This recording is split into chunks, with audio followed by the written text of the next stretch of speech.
اینجا کافه کتاب ما و شماست. قراره که اینجا کلی کتاب‌های مفید روانشناسی رو با همدیگه بخونیم و بررسی بکنیم. به صورت آنلاین کلی تمرین با همدیگه انجام دادیم و از این به بعد هم کلی تمرین با همدیگه انجام خواهیم داد. قرار نیستش که اینجا ما چت‌های غیر مفید داشته باشیم. چت‌های ما کلا در راستای کتابیه که داریم مطالعه می‌کنیم و در راستای اون یه سری جملات توی گروه قرار می‌گیره.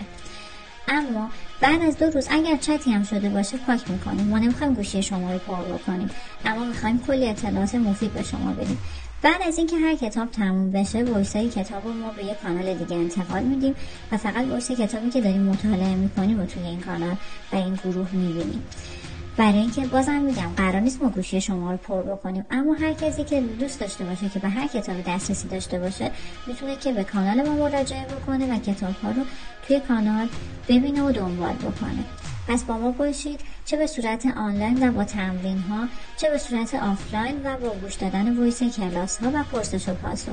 مطمئن باشید که قرار اتفاقای خیلی خوب بیفته.